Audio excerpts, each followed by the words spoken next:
Nation of Fit in 10. It is day 62. Happy Canada Day to you all. A little bit cooler, which is nice. And we still got 8 days to go. We can still make major change in 8 days. Well, maybe not major change, but it's still over 10%, right? The challenge is made up of 10 weeks. We still got a little over one of those. Every day counts. And for any of you who are, stagnant or have regressed or have lost your mojo, any day, you can pick any day and just get into it and get going. And as I mentioned in a previous message of the day, sometimes you just got to get going to get going. Sometimes that getting going, that forcing yourself to do it, can spark that stimulus that produces the habit, right? This is what we want to get after. We want to get into that habit. There are many things. I know you guys have habits in your life. You probably don't want to do it, but you don't think about it and you just do it, right? Okay, more of your feedback. Name something specific you can improve on for the following week. Do additional stretching at home. Do 15-minute stretch every other day. Okay? Yes. And I will tell you that stretching is something that's helped me, a fair amount, but also, just dedicating some time to stretching. But also remember, when you're training with weights, through full range of motion, you're actually stretching the muscle at hand, right? So for example, I don't know, let's say an overhead tricep dumbbell extension. Okay, this is one where, so long as you bring it down all the way, all the way to the bottom, you're getting that full stretch, right? So we're starting up here and then we're bringing it all the way down. We get that full stretch in the tricep, right? So you're actually getting a stretch. A lot of movements that we do, we get an active stretch in the muscle. Name something specific you need help with. Craving sweet things. Eating fruit and dark chocolate, not satisfying my sweet tooth. Yeah, this happens especially when we start to build, what I call more of a longer term or at least midterm deficit. So when you're doing a little deficit over time and you're consistent with that, things build up. Like you start digging more of a hole, right? You start to see more. And as a result, your cravings tend to go up more because you're just sort of digging away more and more and more and more, especially as your body fat starts to decrease more and more and more, your cravings are going to start to go up. This is normal. Is there anything you'd like me to cover in this week's video series? Nothing. Everything is great. Everything is great? Are you sure? Not that you're not doing great. I know this person's actually doing really well. But you don't have any questions? Okay. All right, so this person did not have a good week. How many resistance-based workouts did you complete this week? 0.5. How many cardiovascular? 0. Were you 100% compliant with your nutrition trial? Okay, no. Well, okay, I will say this. At least this person's being completely honest. Name something specific you can improve upon for the following week. Had a significant back injury last Sunday and can't bend over. What date is this? This is June 13th. Okay, so I'm not that far behind. Well, I guess I'm still 2 weeks. Had a significant back injury last Sunday. Can't bend over without crying. Also had a work trip for 3 days. Relied on Subway for my meals. The leanest ones, but my diet was crap this week too. Name something specific you need help with this week. Okay, so yeah, listen, when you're going away, this is something, again, you can prepare for. A lot of my competitions that I went on, these were away, like Pittsburgh or Martina, all her competitions are away because she's professional. So, and we have to be like, I realize this is not your case, but I'm just saying to you, where there's a will, there's a way. We have to make sure that we pack everything.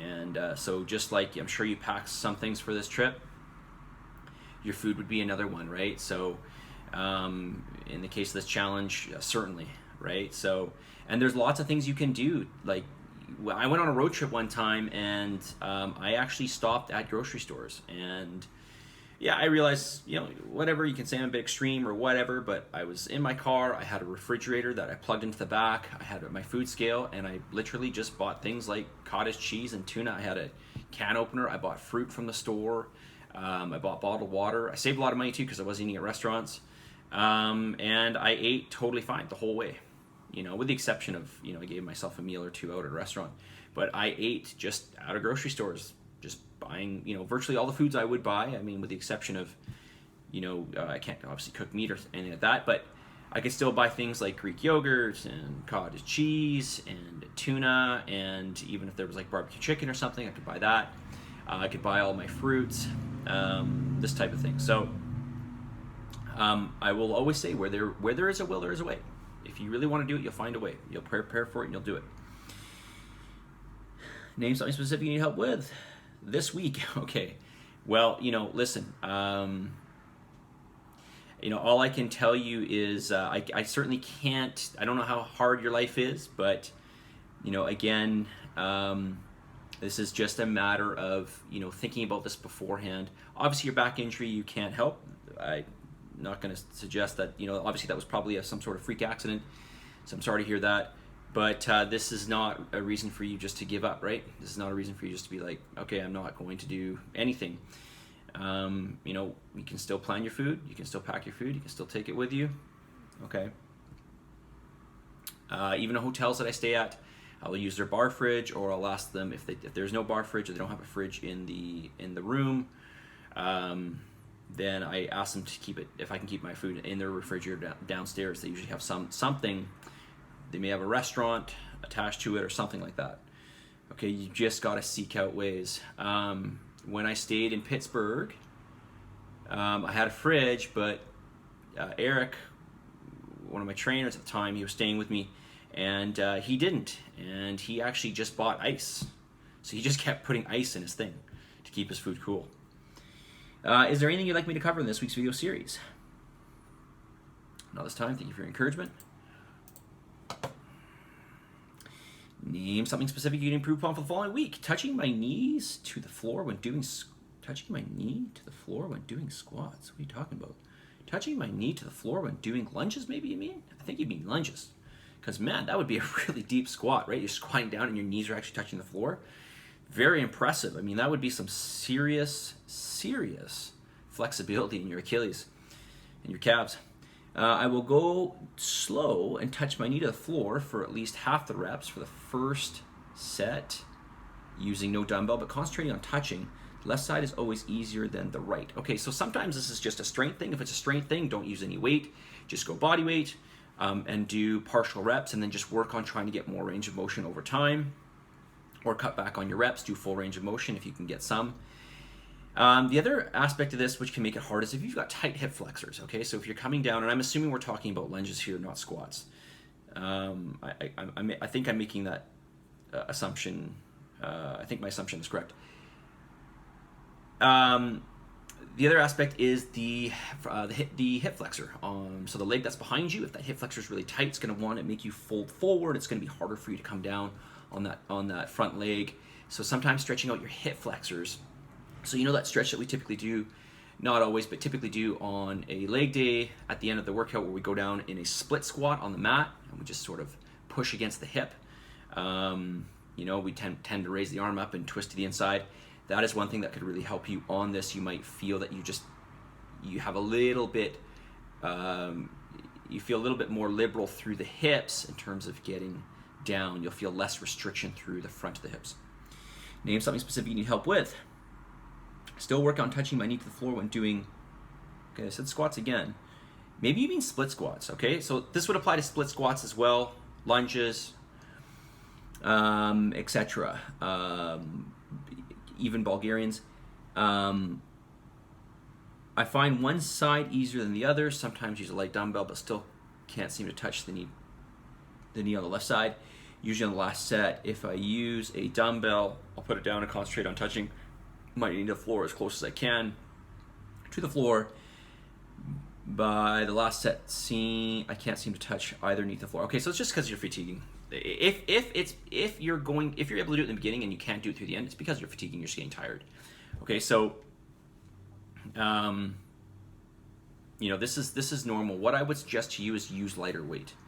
Okay, use lighter weight. See if that works, or just go through body weight. If you're not sure about what to use, just start with body weight. See if you can do those 3 sets of whatever, 15 or whatever rep range we're doing, okay? Is there anything you'd like me to cover in this week's video series? I'm almost at 10 minutes, okay.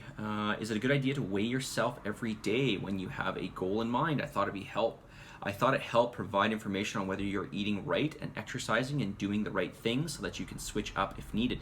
I know your body can fluctuate from day to day depending on factors like salt intake, sleep, fiber intake, medication, menstrual cycle. Yes, okay, so if you're gonna weigh yourself every day and then take the average through the week. When it comes to your food, if you're eating right, this is your food log, okay? Now, you could have a great food log, but you're not dropping any weight. And I'm assuming when we're talking about weight here, we're talking about body fat. Now, obviously, if we are dropping body fat over time, the weight will come. The weight is surely going to be coming down, right? Because if you lose a pound or two of body fat, you may not see it on the scale, right? But once you start losing 4, 5, 6 pounds, you're going to start seeing it on the scale. So if you want to use your weight as a gauge, weigh yourself every day. Take the average for the week. That's your weight for the week. Do it again the next week. That's your weight for week number 2, and then week number 3. Do not compare your weight day to day. Do not do this. Compare your weight over time, long periods of time. Okay, not long periods of time, but moderate periods of time, weeks. Okay. Do not make the mistake of waking up one day, waking yourself up the next day, and being like, oh, I weigh more the next day. What's going on? I'm going to lose my mind. Do not do this. Okay, just weigh yourself every day. Take the average for the week. Do that the next week. The next week, you should start to see, especially if you are trying to lose body fat, you should start to see your weight drop week to week. If it's not, then we look at your food journal, and then we start to make changes from there if necessary, right? Like, so in the case of the challenge, if you weren't following your macros, well, then we got to start following the macros, right? All right, but in the case of if you're doing this on your own and you were following all your macros and everything, and you're doing everything every single day, right? Every single day, because remember we already talked about what one meal can do for your entire week. Then you can look back at your food journal and you can start to make changes based on that. Small changes, small deficit, right? Okay, let's go to the message of the day. And the message of the day is, it's never too late to become what you might have been. It's never too late to become what you might have been. It's never too late to become what you might have been. Every day is a new day. Every day can be a start or a transition or a new beginning or whatever. Okay, I know it sounds a bit cheesy, but it can be towards something of maybe perhaps something you thought you just aren't able to achieve, all right? Remember, you're never gonna know unless you give something a really good try, and those who succeed are those who never give up. Those who succeed, and listen, I've been one of those people who's given up in different facets of my life, and I've seen people who I actually did a better job of than what they did, but the other people didn't give up, and I saw where they went. Okay, and this is just a lesson to me. I'm telling you all right now, if you keep trying, you keep at it, as cheesy as that may sound, those are the people that win. The people that can be as consistent as possible. That's not perfect. That doesn't mean perfect. That means long-term consistency. That means they may have some down days, that means some times that they were off, but they kept trying and they kept moving in that one path. They kept going. Day in, day out, week after week, month after month, year after year, even decade after decade, okay? Positive energy, positive vibes, believe in yourself, and for the love of God, give some gratitude. I'll talk to y'all soon. Have a wonderful Canada Day. And we enter our last week tomorrow. See you guys.